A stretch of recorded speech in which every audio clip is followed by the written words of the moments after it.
가정 예배를 세우는 5단계에 대해서 배우고 있습니다. 좀 단어가 좀 긴데 여러분 굳이 외우려고 하지 마시고요. 그냥 설명을 듣다 보면 이해가 될 것입니다. 우리 건물을 지으려면 기초를 놓아야 되잖아요. 가정 예배도 마찬가지로 가정 예배의 5단계에서 1단계는 기초를 놓는 단계, 예배 터잡기인데요. 부모와 하나님의 관계, 그리고 신앙 교사로서 부모의 정체성을 세우는 단계, 우리 지난주 1단계를 배웠고요. 오늘은 1단계 첫 번째 말고 두 번째 단계에 대해서 배울 거고요. 터를 잘 잡았다면 2개의 기둥을 세워야 되는데요. 예배 기둥 세우기 첫 번째는 부모와 자녀와의 관계입니다. 다음 주에 말씀을 드릴 것이고요. 또 하나는 부모와 세계관을 세우는 단계입니다. 이제 2주 후에 말씀을 나누도록 하겠습니다. 기둥을 세웠다면 중간에 이제 벽돌을 채우면 되는데요. 3단계는 말씀과 기도와 찬양에 대한 이해와 인도 능력을 함양하는 단계고요. 이 단계가 끝나면 지붕을 덮는 4단계가 있는데 가정에서 기독교적 문화의 섬김과 비전의 삶을 형성하는 단계이고요. 이 단계가 다 끝나면 5단계 예배드리기에서는 실제로 예배를 설계하고 실천하고 갱신하는 능력을 키우는 단계로서요.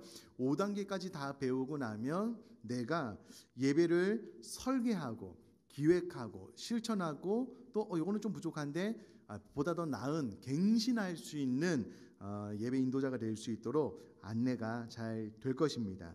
자, 우리는 지난주에 가정 예배를 세우는 1단계에서 부모와 하나님과의 관계에 대해서 배웠습니다. 잠깐만 정리를 해보면요, 부모님의 회심이 중요하고 회심하고 난 이후에는 하나님과의 바른 관계 안에 있어야지만 삶으로 가르치는 것이 가능하다라는 것을 말씀을 드렸고요. 또 이렇게 되기 위해서 부모님이 먼저 온 마음을 다하여 영혼을 다하여 뜻을 다하여 하나님을 사랑해야 된다는 것, 그리고 말씀이 의미하는 바를 예리하게 파악하여 가르쳐야지만 자녀들의 마음속 깊숙이 새겨질 수 있다는 것을 말씀을 드렸고요. 또 일상생활의 대화를 통해서도 하나님의 말씀을 전달하는 것의 중요성에 대해서 우리 지난 시간 잘 배웠습니다. 오늘은 1단계 두 번째 과정으로요.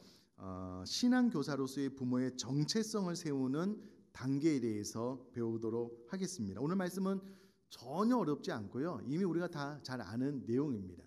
핵심이 무엇이냐면 각 가정에서 자녀들을 신앙으로 가르치는 교사로서의 직분, 그것이 우리 부모님에게 주어졌다라는 겁니다. 그러므로 부모님의 신앙의 정체성이 무엇이냐라고 했을 때 자녀의 신앙교사다라는 것을 이해하는 것이 핵심입니다.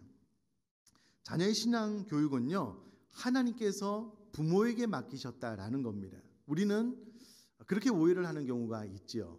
내가 부모로서 자녀들을 교회에 보내기만 하면 돼. 그러면 교회에서 교회학교 선생님이 혹은 담당 교육자가 잘 가르칠 거야 라고 생각을 하는 경우가 있는 것 같아요.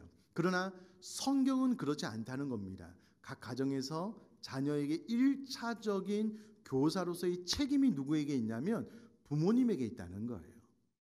이것이 오늘 설교의 가장 핵심적인 내용입니다. 그러면 설교를 다 듣고 난 다음에 우리 자녀들에게 있어서는 내가 신앙 교사이구나. 내가 잘 가르쳐야지만 나의 사랑하는 자녀들의 믿음과 신앙이 바로 자라날 수 있겠구나라는 것을 생각을 하시면 되겠습니다. 이 성경과 기독교 역사를 보면은요, 모든 곳에서 다 동일하게 각 가정에서의 신앙 교사는 부모가 되어야 된다라고 이야기를 하고 있는데요. 창세기를 보아도 신명기를 보아도 또 특별히 초대교회와 종교개혁 시기를 보고요, 그 시대의 청교도 신앙을 가지고 있는 모든 분들의 삶을 보면은요, 각 가정에서 부모님이 자녀들을 잘 양육하는 것이 핵심이었다라는 것을 알 수가 있습니다. 자, 다 살펴볼 수는 없고요. 종교개혁과 청교도 시기를 좀 잠깐만 말씀을 드리려고 하는데요.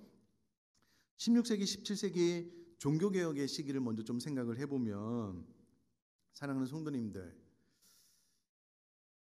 그때는요, 우리 성도님들에게 성경이 주어지지 않았던 시기입니다. 성도님이 성경이 없기 때문에 성경을 읽으면서 하나님의 뜻을 알 수가 없어요. 어떻게 알 수 있느냐? 성직자를 통해서 하나님의 말씀을 받을 수밖에 없는 구조였는데 문제는 성직자들이 타락을 한 거예요. 종교 자체가 타락을 했습니다. 칠흑 같은 영적인 어둠이 임했던 시기예요. 한 줄기 영적인 생명력도 찾아볼 수 없는 시기였다라는 겁니다. 너무나도 이 어둠이 강력했기 때문에 영적인 생명력이 전체적으로 사라져서 희망 자체가 보이지 않았던 시기가 바로 종교개혁이 일어날 수밖에 없던 시기였다라는 거예요. 이 영적인 암흑기를 과연 뒤집을 수 있을까? 여러분 한번 생각을 해보셔요. 성도님들에게 성경도 없어요. 교육자가 전체적으로 타락을 했어요. 종교 자체가 타락했어요. 그러면 파격적이고 충격적인 영적 개혁은 가능할까? 아무리 발버둥 친다라고 해도 그것이 가능할까?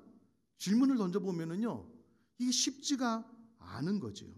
어떻게 하면 죽음으로 치닫는 이 영적인 흐름을 바꿔놓을 수 있을까? 과연 그것은 가능할 것인가? 많은 종교개혁자들이요, 고민들이 있었을 것 같아요. 그러면서 기도하고 하나님 앞에 묻고 기도하고 처절하게 기도하면서 깨달은 모토가 있어요. 종교개혁의 5가지 모토. 오직 예수, 오직 성경, 오직 은혜, 오직 믿음, 만인 제사장직.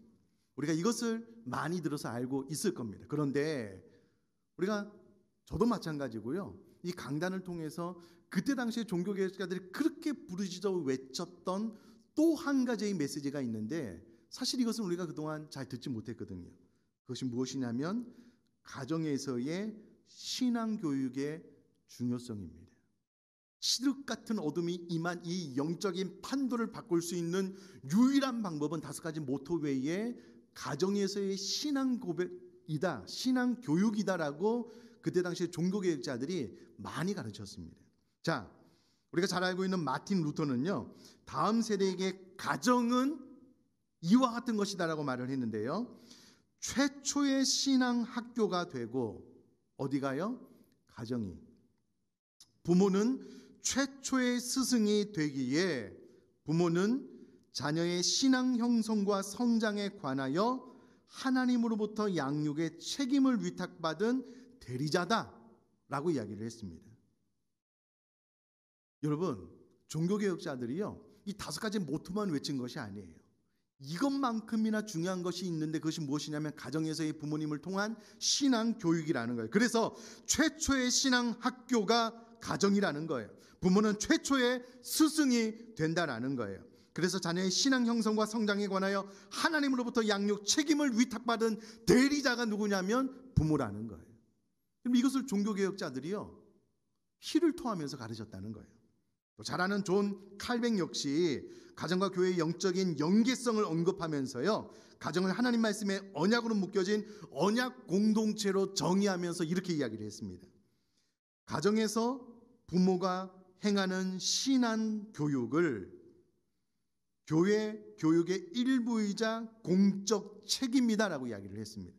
무슨 말이냐면요, 가정에서 부모가 행하는 신앙 교육을요, 교회 교육의 일부이자 공적 책임으로 강조를 하면서 공적인 책임이다라는 것은 부모님에게 피해갈 수 없는 그의 의무이다라는 거예요. 그러므로 각 가정에서 반드시 부모님이 자녀에게 신앙을 교육해야 된다라고 존 칼뱅 역시 강조했다라는 거예요. 그러면서 여러분, 종교개혁자들이요, 우리가 잘 아는 교리교육서를 만들어서 부모님으로 하여금 자녀들을 가르치게 했다는 거예요. 왜냐하면 이 길만이 살 길이기 때문에, 이 길만이 영적 암흑기에서 탈출할 수 있는 길이기 때문에 이것을 그렇게 강조했다는 겁니다. 자, 저를 한번 봐주시면은요, 지금이 영적으로 힘든 시기임은 맞습니다. 그러나 지금이 아무리 어렵다라고 해도요, 종교개혁이 일어났을 때 당시의 칠흑 같은 어둠에 비교하면 아닌 겁니다. 지금은 성경도 있지. 얼마든지 하나님의 말씀을 본인의 열정만 있으면 듣고 배울 수가 있어서요. 영적 개혁이 가능해요. 종교개혁 시대에는 성경 자체도 없었다니까요. 오직 유일하게 성직자를 통하여 말씀을 배워야 되는데 그 성직자들이 타락을 한 거예요. 그러면 영적 개혁이 어떻게 일어날 수 있냐고요. 그런데 놀라운 것은 그때도 영적 개혁이 일어났습니다. 하나님의 놀라운 역사였죠. 지금은요. 말할 것도 없습니다. 목사님 우리 가정이 너무 어려워요. 힘들어요. 우리 자녀들이 다 컸어요. 네, 어려운 건 압니다. 그러나 종교개혁을 생각을 해보면요. 그때 당시보다 지금이 훨씬 더 쉬워요. 하나님께서 보다 더 강력하게 우리 가정 가운데 역사해 주실 줄 믿습니다. 그런 통로들이 얼마든지 있어요. 우리가 뜻을 정하기만 하고요. 내가 부모로서. 여러분 부모는 내 핏줄 자녀만 의미하는 것이 아니잖아요. 제가 우리 교회 영적 부모라고 저는 생각을 합니다. 우리 교회 식구들, 순장님들, 혹은 영적 리더로 영향력을 발휘할 수 있는 그 밑에 있는 분들을 향하여 동일하게 다 적용할 수 있는 말씀 아니겠습니까? 자, 이와 같은 강조를 그대로 이어받았던 청교도들은요, 그들이 가정 예배를 얼마나 열심히 잘 들었냐 하면 문헌을 찾아보면 글을 찾아보면은요, 이들은 가정에서 가장의 주도하에 매일같이 가정 예배를 드렸습니다.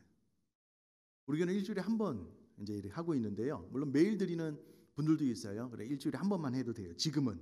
그런데 청교도들은요. 매일 가정 예배를 드렸는데요.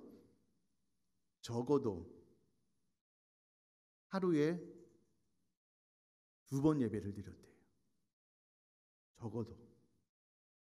어떤 가정은 아침, 점심, 저녁 밥 먹는 것처럼 가정 예배를 드린 가정도 있는 거예요. 이게 왜 그러냐면 종교개혁자들이 그만큼 가정 예배를 강조를 했는데 그것을 청교도 신학자들이 신앙을 가진 사람들이 그대로 이어받은 거예요. 이 길만이 살 길이다. 이 길만이 우리 자녀들이 구원을 받고 하나님의 자녀로 잘 성장할 수 있는 길이다라는 것을 뼛속 깊이 새겼기 때문에 자발적으로 이렇게 가정에서 예배를 드렸다는 거예요. 자, 그렇다면 부모가 된 우리는 지금 가정에서 신앙교사로서 자녀들을 잘 양육하고 있는지 안타깝지만 그 불편한 진실을 조금 더 들여다보고 오늘 본문의 말씀을 나누려고 하는데요. 이런 3가지 질문이 있습니다. 여러분 마음속으로 한번 대답을 해보시면 좋겠습니다. 지난 한 주 동안 자녀와 함께 기도한 적이 몇 번인가요? 2번째, 지난 한 주 동안 자녀와 함께 성경 말씀을 읽은 적이 몇 번인가요? 3번째, 지난 한 주 동안 자녀와 함께 하나님과 신앙에 대하여 대화한 적이 몇 번인가요? 자, 이 질문은 티모시 폴 존스 교수가요. 부모님에게 한 질문인데 어떤 부모님에게 한 질문이냐면 자녀들의 신앙교사는 납니다. 내가 그것을 잘 알고 있습니다. 라고 동의하신 분들, 인정한 분들, 모르는 분이 아니고요. 그것을 동의하고 네 맞습니다. 인정한 분들에게만 이 3가지 질문을 던졌대요. 네, 대답은 처참했대요. 다시 한번 질문 드리고 싶은데요. 지난 한 주 동안 자녀와 함께 기도한 적이 몇 번이십니까? 자녀와 함께 성경을 읽은 적이 몇 번이십니까? 저도 찔려요. 각자 가정에서 각자 방에서 이제 큐티는 하는데요. 함께 좀 성경을 좀 읽는 시간을 가져야 되겠다. 제가 설교 준비하면서 뜻을 정했는데요. 제가 적용하고 또 나중에 말씀드릴게요. 한 주 동안 자녀와 함께 신앙에 대하여 대화한 적이 몇 번입니까? 머리로는 본인이 자녀의 신앙교사인 것을 알아요. 동의합니다. 인정을 해요. 같이 기도하지는 않아요. 같이 성경을 읽지는 않아요. 같이 신앙적인 대화를 나누지는 않아요. 모르는 분이 그랬다면 모르니까는 뭐 인정을 할 수밖에 없는데요. 아는 분들이 그렇다니까는요. 자, 그러면 이게 목사님 외국이잖아요. 우리 한국은 잘하고 있습니다. 한국은 어떨까? 얼마 전에 장로교 신학대학교 기독교 교육과 50주년을 기념하여 연구 발표한 한국 교회학교 위기 원인 분석에 따르면 오늘날 교회 교육 위기의 가장 큰 책임이 누구에게 있습니까? 라고 이제 설문조사를 했는데요. 1, 2, 3위가 부모에게 있다. 라는 대답이 나왔습니다. 1위, 가정 내 신앙교육 부재. 부모님이 자녀들에게 신앙 전수를 잘 하지 않는 거예요.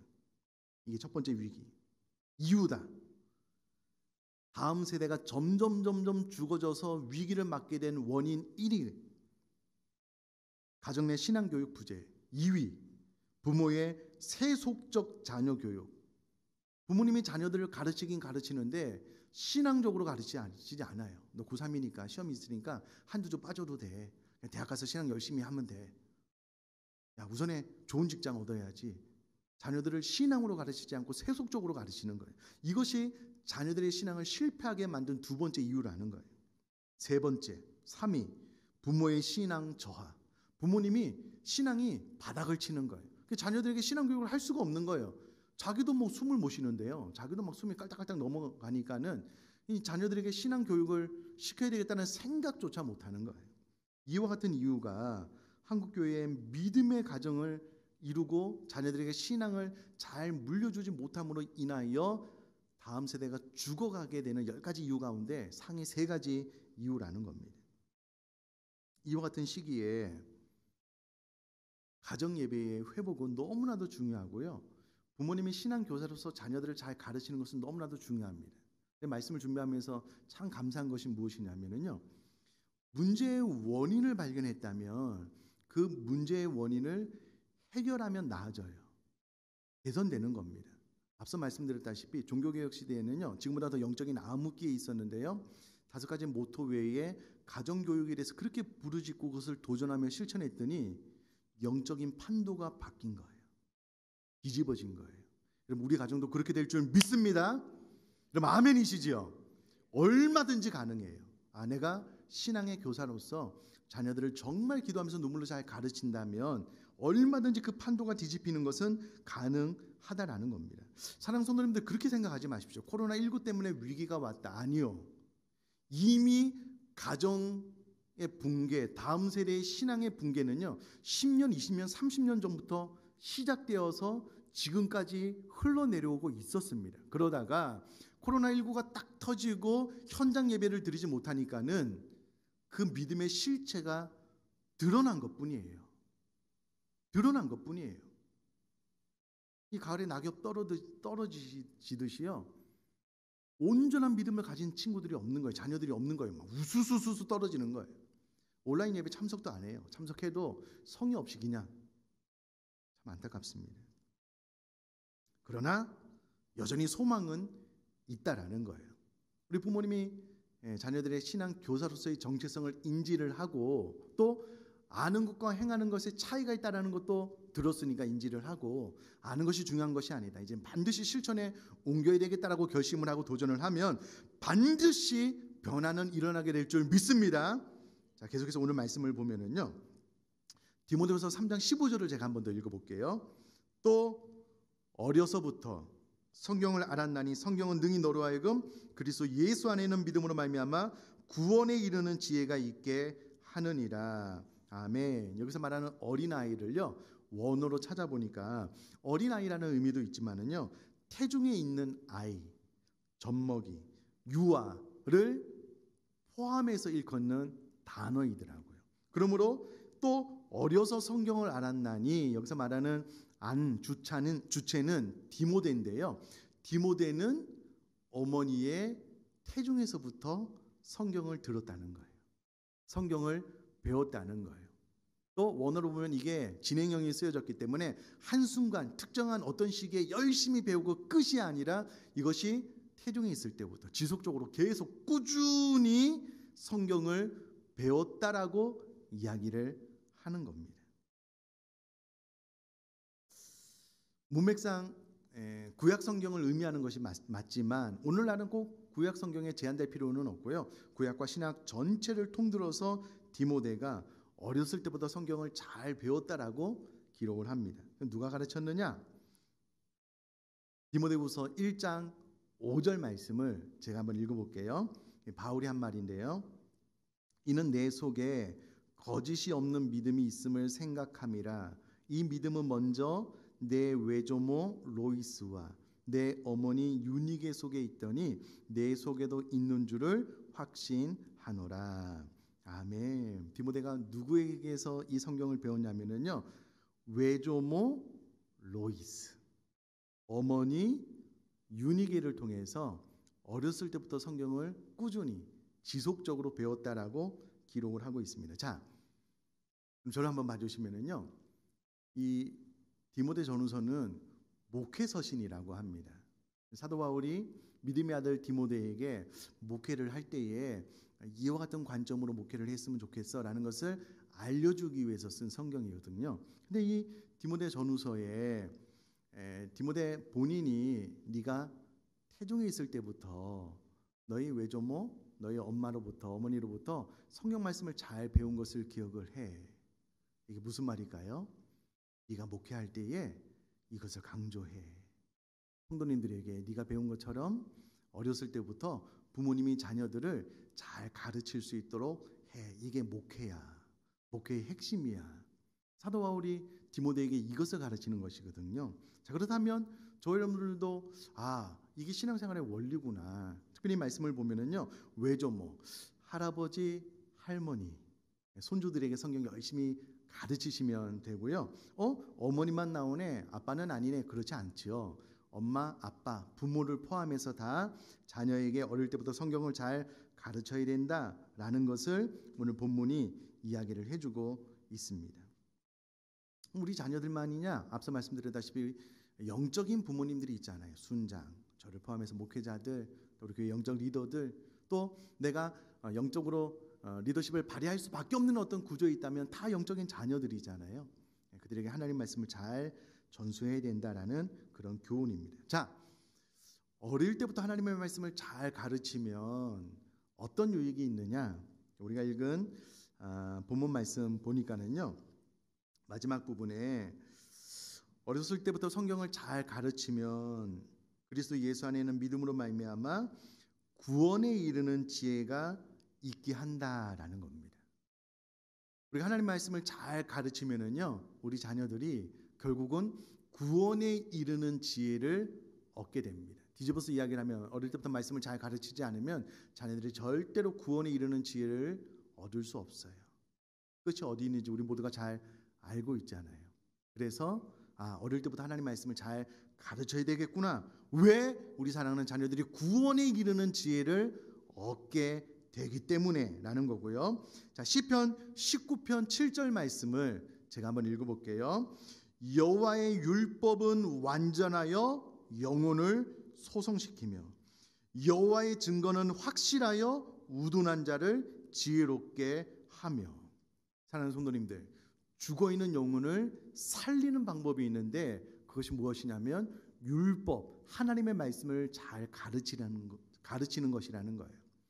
율법을, 하나님의 말씀을 잘 가르치면은요, 죽어있는 영혼을 살릴 수가 있대요. 여러분, 사랑하는 우리 자녀들이 영적으로 죽어 있잖아요. 어떻게 하면 살릴 수 있느냐? 하나님의 말씀을 잘 가르치면 그 죽어있는 영혼도 살아난대요. 소성하게 된다라는 겁니다. 그러므로 이 완벽한 하나님의 말씀을 사랑하는 자녀들에게 잘 가르쳐서 지금은 죽어 있는 것 같지만 그러나 그 영혼이 반드시 살아날 것을 기대하며 소망 가운데 바라보면서 하나님의 말씀을 잘 가르치는 신앙 교사로서의 부모님 될 수 있기를 간절히 바랍니다. 또 보니까는요, 여호와의 증거는 확실하여 우둔한 자를 지혜롭게 한대요. 여러분, 우리 사랑하는 자녀들이 우둔하게 보여도요, 정말 그 지혜가 탁월하게 될 수 있는 방법이 있는데 하나님의 말씀을 잘 가르치는 거라는 거예요. 어느 정도로 그 지혜가 탁월해지느냐? 시편 119편 98절 말씀 제가 한번 읽어볼게요. 시편 119편 98절입니다. 주의 계명들이 항상 나와 함께하므로 그것들이 나를 원수보다 지혜롭게 하나이다. 아멘. 원수가 하는 일이 무엇입니까? 우리 자녀들을 상하게 하는 거잖아요. 아니, 우리 자녀를 죽이려고 하는 거잖아요. 그게 원수가 하는 일이잖아요. 근데 하나님의 말씀을 잘 가르치면은요, 우리 사랑하는 자녀들의 지혜가 원수보다 승해진대요. 원수가 우리 사랑하는 자녀들을 상하게 하기 위해서 다가와서 공격을 해요. 아니, 그 영혼을 죽이기 위해서 다가와 우리 사랑하는 자녀들을 공격하는 거예요. 근데 우리 사랑하는 자녀들의 지혜가 원수보다 더 뛰어난 거예요. 시험에 빠지지가 않아요. 넘어지지가 않아요. 그럼 이와 같은 지혜가 어디서 오냐면 하나님의 말씀에서 온다는 거예요. 근데 이 말씀을 가르칠 1차적인 책임이 누구에게 있냐? 부모에게 있다는 거예요. 부모가 하나님의 말씀을 잘 가르쳐야지만 된다는 겁니다. 저는 신학교 들어오기 전에는요, 예수님이 그냥 신적인 하나님의 아들, 하나님이시기 때문에 이 성경에 통달했다라고 생각을 했어요. 그렇지 않더라고요. 예수님도 어릴 때부터 유대인으로서 하나님의 말씀을 잘 배운 거예요. 그 위에 신적인 지혜가 임하니까 말씀 해석이 너무나도 탁월하고 넓어지고 깊어진 것이지 그냥 하루아침에 위로부터 뚝 떨어진 것이 아니라는 거예요.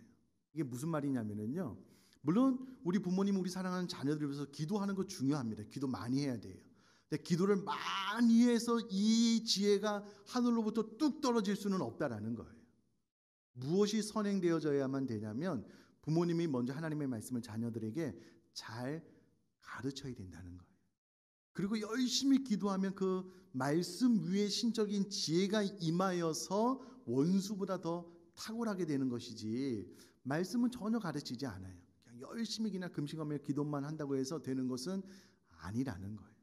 부모님이 할 수 있는 최선을 다해서 좋은 성경도 보내주고, 그냥 딱 보면 읽을 수 있게 성경 한 구절이라도 괜찮아요. 보내주고, 그 위에 기도를 통해서 자녀들이 하나님의 말씀을 배우도록 하는 것이 중요하다라는 겁니다. 자, 말씀을 정리하도록 하겠습니다. 오늘 말씀은 너무 쉬워요. 어렵지 않습니다.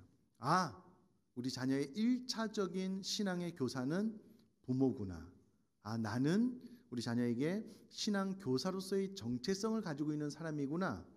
그러면 내가 어떤 경우에라도 모태로부터, 태중에서부터 가르치면 좋고요. 자녀들이 커도 상관이 없습니다. 교회가 있는 대로 이 하나님의 말씀을 잘 가르쳐야 되는구나. 이 하나님의 말씀을 잘 가르칠 때에 자녀들이 구원을 받게 되고, 사랑하는 자녀들의 죽어있는 영혼이 살아나게 되고 원수보다 더 뛰어난 지혜를 얻게 되는구나 라고 마음에 새기셨으면 좋겠고요. 또 하나, 여러분, 종교개혁 시기에 그 암울했던 시기도 몇몇 종교개혁자들이요, 깨어서 하나님의 말씀을 외쳤더니 그 칠흑 같은 어둠의 영적인 판도가 뒤집어졌습니다. 오늘날은 더 쉽다니까요. 물론 눈에 보이는 현상은 너무나도 암담할 수 있어요. 자녀들이 이미 컸고 우리 수아에서 떠나서 결혼해서 독립해서 산다거나 부모님의 영향이 작아졌을 수도 있지만, 그러나 분명한 사실은 종교개혁 시기보다 지금 환경이 훨씬 더 좋아요. 하나님의 기름 부심이 이 땅 가운데 임했습니다. 우리가 포기하지 않고 눈물로 기도하면 가능하기 때문에 여러분, 꼭 신앙의 부모로서의 정체성을 포기하지 말고, 인지했다면 반드시 모든 순간에 잘 가르치고 기도할 수 있는 저와 여러분 될 수 있기를 주님의 이름으로 축복합니다.